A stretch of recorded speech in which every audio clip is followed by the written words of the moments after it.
Past 23. Ask him to marry me, please. Sobbing a lot with red face, Geeta said this to Saraswati. Masi's house was very calm and quiet. Velu was hanging his head down and his mind was right then thinking thousand things simultaneously. He was sitting on the sofa and staring at a corner. Geeta was sitting on a stool near the kitchen entrance. Saraswati and Kavita were holding her hands and calming her down. The only character who was innocently sitting on the floor and watching at the happening without knowing what exactly was going on was Saranya. I know why you are forcing for marriage in these recent days, slowly said Velu. Why? Said Geeta. It's because of what I said to Saranya, right? About marrying my relative girl. Saying this, Velu saw Geeta's face. Saranya for the first time sat straight with an electrocution on her spinal cord after hearing her name flashing over that scene. No way. First of all, I know you don't have such a relative girl in your family circle. Secondly, I know that you wanted to pacify Saranya. So that's not the reason, said Geeta and blowed her nose off. Saranya didn't understand this conversation first. It took 5 years for her to decipher Geeta's above sentence. Then why? Velu again insisted without eye contact. Why? You're asking why for my compulsion on our marriage? Geeta raised her voice. Saraswati hissed to Geeta to lower her voice down. So you don't have any idea of marrying me, right? Said Geeta and continuing back to sob. Velu kept his palm on his face and kept quiet, not answering this question. I should have never believed you even after every girl in the surveyor colony I came across warned me that I would be the next behind them in your list of lovers. I should have never ever believed you. That was my first mistake. Geeta raised her voice in spite of Kavita and Saraswati held her hand tightly to indicate to lower down. You said you'd travel along with me forever and ever. But shall I ask you one thing? Shall I? Geeta stopped. Velu took off his hand and saw Geeta's face. Why are you following Rupa right now? Tell me. Geeta said it in very bass tone, projecting her face in a very determined posture. Don't try to tackle anything. I got every proof and every evidence before I start this issue here. Tell me. Few seconds passed off. Swear on your dead father and tell. Am I another girl on your list and Rupa is your new one? Geeta said as her eyes were so red in color and her cheeks pinkish. Velu didn't answer for this also. You cannot open your mouth, right? You always want to wander behind the girls and to fantasize as a Romeo all the life, said Geeta in unbearable agony. Akka, please, I beg you, ask him to marry me. I cannot live without him. She put her head down to her thighs and fixed her face to her 2 palms and started crying uncontrollably. After next 10 seconds, somebody was lifting up her head. When Geeta opened her eyes, she saw Saraswati and Kavita standing a little away from her, and Velu was kneeling in front of her stool holding her face. He saw Geeta's eyes in abundance of love and said, I love you, Laddu, so much and much. I will marry you next month. Sunday, 8th October 2000. After heavy lunch around 3 p.m., Veera's house was very silent despite the absence of Veera.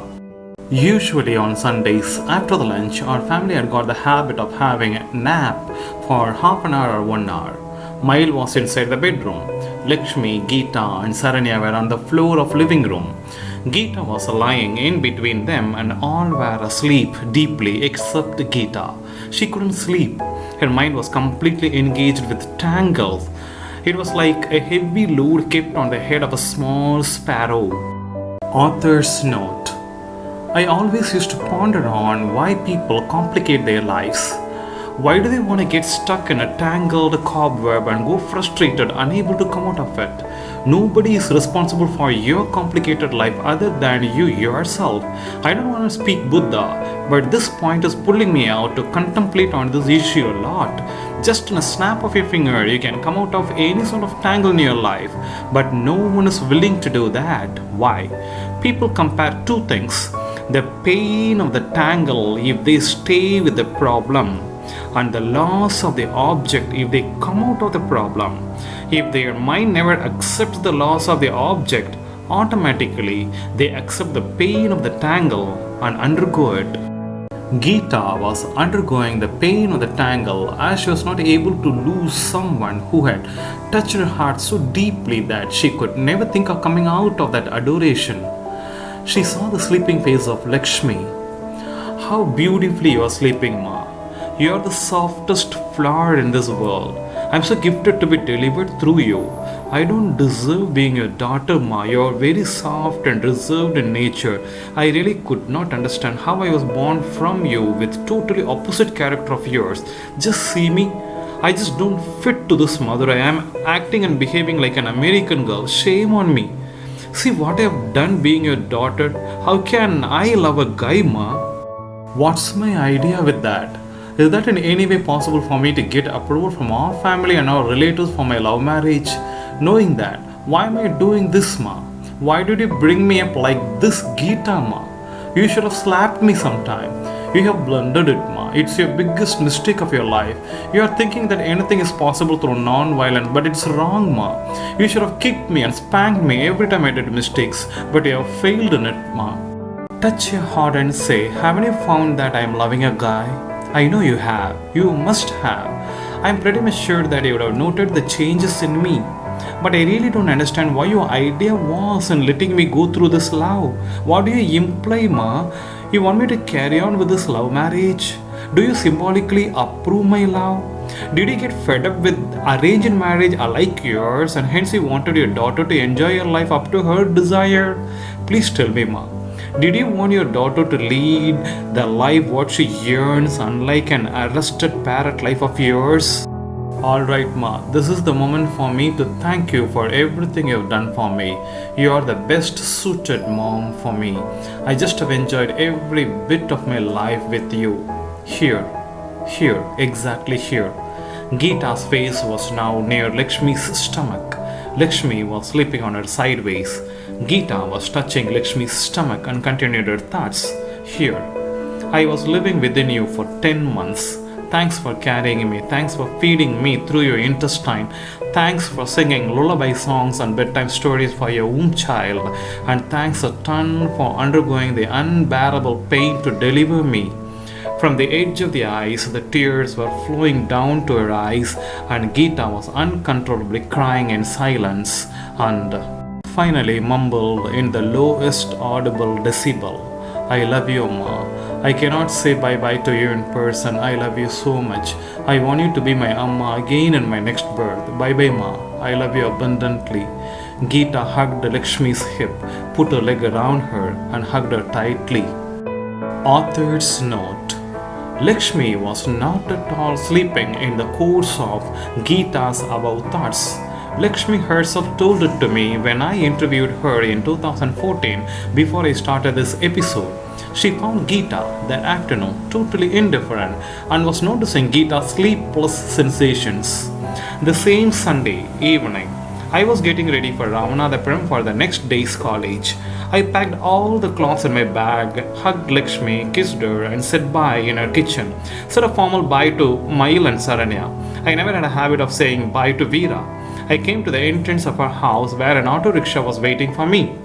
Anna, Geeta called me. I almost fainted down. She called me Anna. I couldn't believe my ears. I just rewound my past and collected all the words we both used.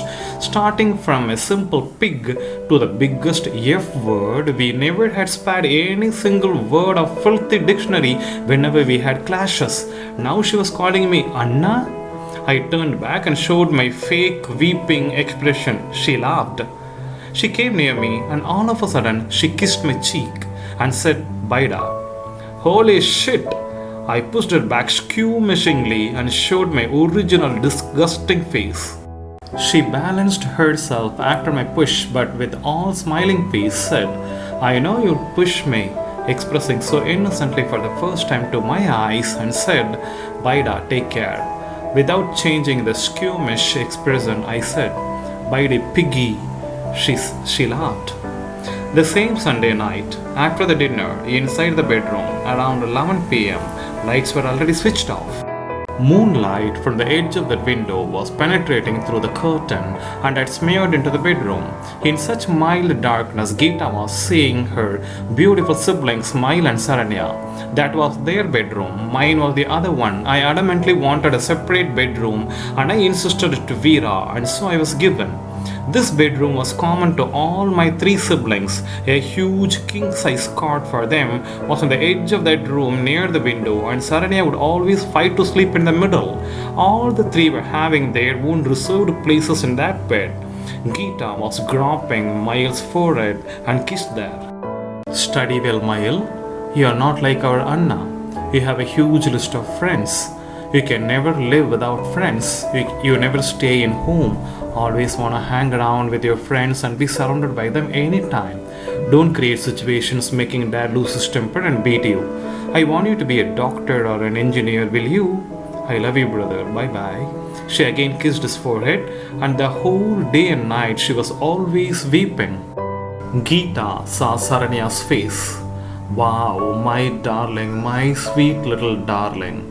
Geeta really cried a lot on seeing such a beautiful little bird sleeping near her.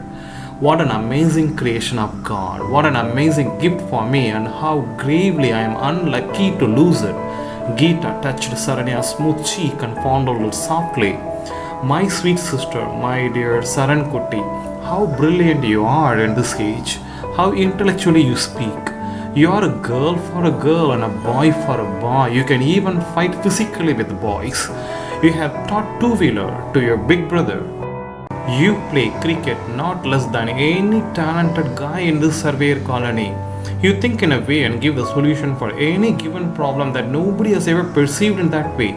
If you respond to any question, the answer comes so sharply in assertion, and your words are just crystal clear, and you can appeal anybody with your talk. You tied me up so tightly with your intelligence, and you almost threatened me with your sharp brain. One thing I must say. Our dad insisted on Amma for the second girl because he wanted his girls to support each other. Yes, I really cannot imagine my life without you. You are the best partner for me. I am so gifted to have a sweet sister. And Geeta came close to Saranya, hugged her face into her neck, and thought, and I don't know how will you live without this Geeta. Will you take care of everything? Marry a good guy and make our dad feel proud of you, okay? Deliver a lot of kids and grow them like your own way. Enjoy your life, darling. I'll always be there around you in every moment of your life, okay? We both are not gonna miss each other, but this is just a physical farewell. Bye bye my eye, bye bye my soul. Geeta shed tears, closed her eyes, and in due course slept off, hugging Saranya.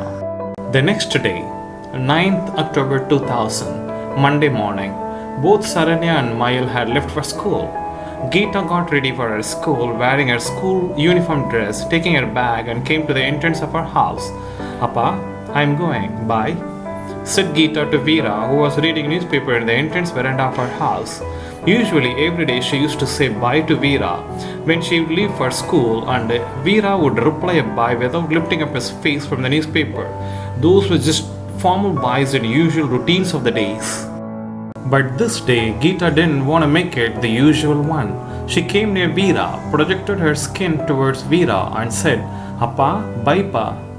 Veera saw her doing like that, kept his newspaper aside, removed his spectacles, and said, What is this? Again your childhood habit, ah? He thundered to his typical laugh. Yes, pa, said Geeta without changing her posture. Veera touched Geeta's chin softly and kept all his converged fingers on his lips and sounded, Umma. Both laughed. Baida kanna, go to school safe, said Veera. Geeta was holding her tears and said, Bye, Daddy. She climbed down the stairs, wore her footwear, opened the gate, and came out. Her fingers unwittingly smothered the compound wall and laughed. My final touching on this compound wall, she told to herself. She walked down the street, reached the turning corner of the street, and stopped there. She turned back and saw her house from there. My street, my neighbors, my house, my 18 years of my life. Every single breath of mine is around this space. This atmosphere is holding my smell and my breath. I have footprinted thousands and thousands on my street, and now she saw her leg and imagined I have completed my last walk in my own street. Bye bye my house, bye bye my cradle, bye bye my shelter. This is my last sight on you. This is my last talk with you. Take care of my family. They are all living within you. Bye bye my home. Gita had the last vision of her house, closed her eyes, turned back, and continued walking away from her street. She put her head down and kept walking till she faded away from that INR Kovil street. Author's note: this above episode is not my imagination. Every single line of it was originally obtained later from Gita by my own self. I had a face to face conversation with her and she explained this bye bye to all seen inch by inch.